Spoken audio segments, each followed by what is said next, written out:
Welcome back to Julian's Magician School, and I should introduce my friends. This is Hank and this is Frank, and they're going to be my audience volunteers today. And you can see that Frank's got a skin condition over here. Don't stare. Staring's rude.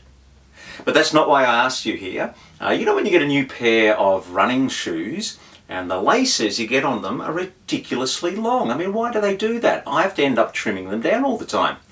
So what I do is I bunch them up into a little ball, squish them all down, and then you've got to grab an end. Hang on, where is that end?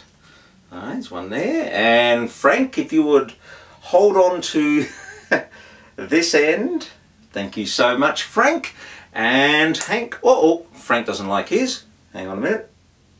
You hang on to that there. Frank, being difficult. And Hank, if you would hang on to that end there. Sorry for squeezing so hard. And then I need my scissors. So, sorry. Over here. Oh no, hang on a minute. Hang on a minute. I think they're under here. Oh no, I remember now. I keep them right up. Oh no, we don't need them anymore. Hank and Frank, you guys. To do the shoelace trick, you need a long shoelace and you need to do a little bit of work on it. Let's have a look. You're going to get a regular shoelace and you're going to cut about 30 centimeters off one end. That will give you a piece like this and the rest. Then you get yourself a piece of tape and you're going to tape around the ends of those cuts and remake the little hard bits. Once you have your long piece and your short piece, you put two ends together, hold them in whatever hand you want, and then start in a mirror position. So roughly the same end, length of end is hanging out each hand. And that way the audience has got no idea that there's anything sneaking going on in either hand. The pressure's off you. What you do then is you tell your little story about shoelaces being too long and you start to pleat fold. And this is simply back and forth, and you're gathering as you go. Nothing hard there. When you get to the end, it just goes straight in.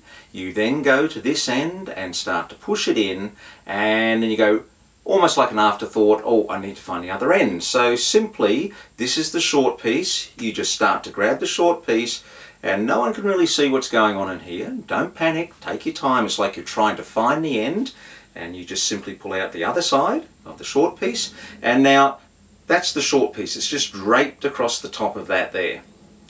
And you get your volunteers to hold one side there and one side there. And when you do it, make sure that they grab it by the little hard end, because just psychologically they know that there's only two ends on a shoelace, and if you give them those bits to hold, it just strengthens the illusion.